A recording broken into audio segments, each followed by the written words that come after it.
উত্তর চব্বিশ পরগনার বসিরহাট মহকুমার বসিরহাটের সুপার স্পেশালিটি হাসপাতালের চিকিৎসার বেহাল দশা, এমনটাই অভিযোগ করছেন হাসপাতালে চিকিৎসা করাতে আসা রোগীর আত্মীয়রা।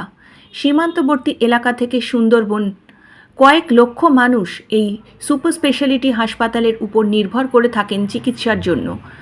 বসিরহাট, হিঙ্গলগঞ্জ, হাসনাবাদ, মিনাখা, হাড়োয়া, সন্দেশখালী, স্বরূপনগর এই সব এলাকার মানুষই চিকিৎসার জন্য এই হাসপাতালে আসেন। আর সেই হাসপাতালেই চিকিৎসার বেহাল দশা, ঠিকমতো চিকিৎসা হয় না বলেই অভিযোগ।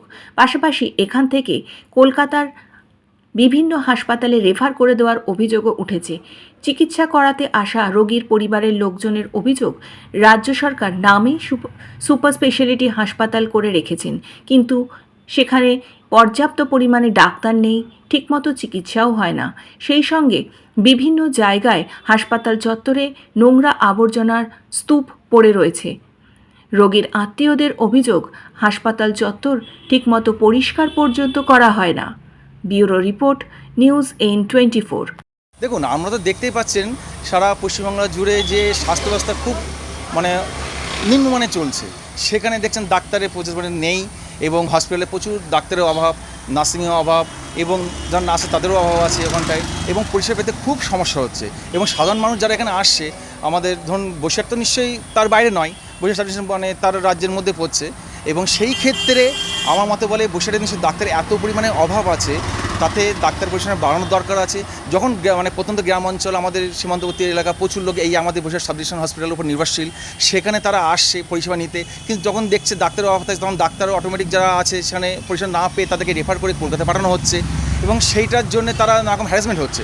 অতএব আমি বলবো রাজ্য সরকার দেখা উচিত এবং প্রশাসন দেখা উচিত, যাতে এখানে স্বাস্থ্য ব্যবস্থা আরও উন্নত হয় এবং ডাক্তার প্রচুর পরিমাণে ডাক্তার থাকে, এবং যাতে রেফার না হয়, এখানে প্রচুর পরিমাণে চিকিৎসা পায় এবং সাধারণ মানুষ যাতে উপকৃত হয়, এটা আমি অবশ্যই বলবো। মানে এই তো আমি তো ডাক্তার দেখালাম, 2 মিনিটে আমার দেখিয়েছে ছবি, ভালো সে হলো না। পরিষেবা ভালো দিচ্ছে না? না না, অবশ্যই না। আমি হয়তো কলকাতা যাবো হয়তো। এখানে তো ভালো, এই তো আগের সপ্তাহে এলাম, ডোরব লেগেছে, কোনো কাজই হলো না, কোনো কাজই হলো না। এই জন্যই তো ভালো পরিষেবা দরকার, ভালো ডাক্তার চাই। এই বেশি কিছু বলার নেই। ডেইলি পার ডে অন্তত 20-25টা 100-200 পার হচ্ছে, সব 8 জিগার, তারপরে ওই মিলনতন, পিজি। আজকের তো দুটো তো মানে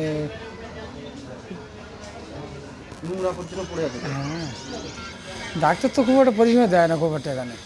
ওই সারাদিন হয়তো একদিন দুবার গেলে একটু ঝামেলা হলো, একটু পরে একদিন সময় ঝামেলা হলো যে এখান থেকে ছুটি করবো, কন্টিনিউ বেরিয়ে যাবো। এটা ভালো নয়। এখানে আসলে আগে পরিষেবা দেওয়ার থেকে তার ট্রান্সফার করছে বেশিরভাগ, কলকাতায় এফার করছে বড় কিছু ঘটনা ঘটলে। এদিকে কোটি কোটি টাকা নিয়ে হসপিটাল করছে, বলছে যে সব কিছু পরিষেবা ভালো, আদৌ কিছু না। সেলাইন পর্যন্ত বাইরের থেকে কিনে দিতে হচ্ছে একটা বাচ্চার ডায়রিয়া, পায়খানা, বাথরুমের জন্য সব কিছু কিনে দিয়ে এখানে। এই তো হচ্ছে বসিরহাটের হসপিটাল। দেখুন, বেহাল পরিষেবা বামফ্রন্ট আমলে ছিল, বর্তমানে নেই। বেহাল পরিষেবা শব্দটা এখন আর ব্যবহৃত হয় না, কারণ তৃণমূল সরকার ক্ষমতায় আসার পরে ম্যাক্সিমাম জায়গায় সুপার স্পেশালিটি হাসপাতাল হয়েছে। বিশেষ করে বসিরহাটে যেটা নার্সিং কলেজ হয়েছে, বসিরহাটে সুপার স্পেশালিটি হাসপাতাল হয়েছে, প্রতিটি আউটডোরের ডাক্তারের সংখ্যা অনেক বেশি। সেখানে এই ধরনের কথাগুলো একদমই বেমানান। এখানে এই ধরনের পরিষ্কার পরিচ্ছন্ন থেকে শুরু করে ডাক্তার পরিষেবা থেকে শুরু করে যথেষ্ট ভালো। বামফ্রন্ট আমলের তুলনায় এখন আর এই সব কথাগুলো, বেহাল শব্দটা আর বলা চলে না।